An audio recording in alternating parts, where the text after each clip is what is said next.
la société américaine Apple a annoncé il y a quelques semaines son prochain stock split. Avec la montée spectaculaire des indices boursiers et le record enregistré par le cours de nombreuses sociétés américaines, on peut s'attendre à une surgence des stock splits. Qu'est-ce que c'est qu'un stock split?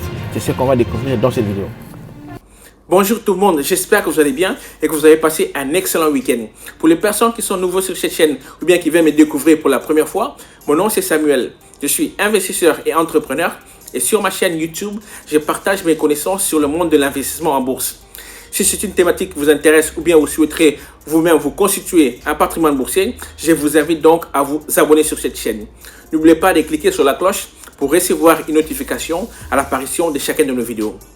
En date du 30 juillet, Apple a finalement publié son bilan financier du deuxième trimestre avec un revenu de presque 60 milliards, une augmentation de 11% comparé au deuxième trimestre de l'année passée. Heureusement pour nous en tant qu'actionnaires, ce n'était pas la seule bonne nouvelle que Apple avait à nous annoncer. Apple a aussi annoncé son prochain stock split. Qu'est-ce que c'est qu'un stock split? Un stock split est tout simplement une action menée par une société pour diviser son action en bourse en plusieurs parties. Dans le cadre d'Apple, Apple a décidé de faire un stock split de 1 divisé par 4. Cela veut dire que quelqu'un qui détient une action d'Apple aura à la fin du mois 4 actions. Le monde financier a réagi très positivement à cette nouvelle. Apple a pu clôturer le vendredi passé avec une valeur de 425 $.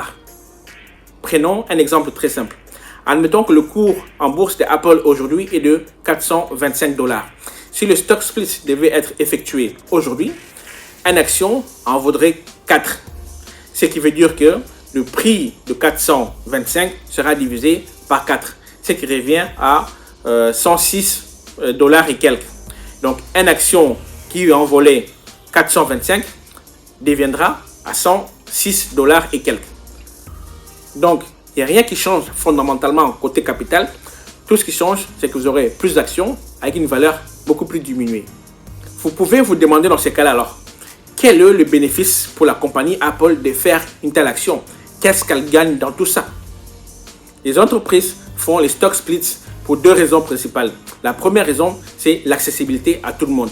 La deuxième raison, c'est la liquidité. Faisons maintenant un pas en arrière pour traiter la première raison qui est l'accessibilité. En tant qu'entreprise, quand votre valeur boursière a un prix très élevé, il n'est pas accessible à tout le monde. Il sera seulement réservé à des personnes qui ont beaucoup de moyens ou bien à des institutions financières. Pour faire en sorte que l'action soit accessible à tout le monde ou bien pour attirer un certain type d'investisseurs, les compagnies peuvent faire des stock splits. La deuxième raison, qui est aussi la raison la plus importante, c'est la liquidité. Une action qui coûte 425 $, comparée à une action qui coûte 106 $, que pensez-vous que la majorité des gens vont acheter? L'action qui coûte 106, bien sûr. Quand on parle de liquidité sur le marché financier, c'est le taux de volume d'échange des titres financiers. Un titre qui coûte 106 $ sur le marché sera beaucoup plus échangé qu'un titre qui coûte 425 $. Avec ce stock split, Apple va avoir plus de particuliers en tant qu'actionnaire et investisseur. Mais ça permettra aussi à Apple d'augmenter son capital boursier. Pour moi, en tant qu'actionnaire, ceci est une très bonne nouvelle. Mais ce que beaucoup de gens oublient, c'est quand il y a un stock split, les dividendes est divisé aussi. Dans le cas d'Apple, comme il y a un stock split de 4, les dividendes seront aussi divisés par 4. Il faut bien noter que ce n'est pas la première fois que la compagnie Apple procède à un stock split. Le premier stock split que la société Apple avait effectué était en 1987, si je ne me trompe pas. Voilà les amis, nous sommes arrivés à la fin de cette vidéo. Merci de m'avoir suivi. Dites-moi dans les commentaires si vous avez déjà l'action d'Apple dans votre portefeuille. Sinon, est-ce que c'est une action que vous souhaiterez ajouter dans votre portefeuille maintenant que la situation a changé? Merci et on se retrouve à la prochaine fois. Au revoir.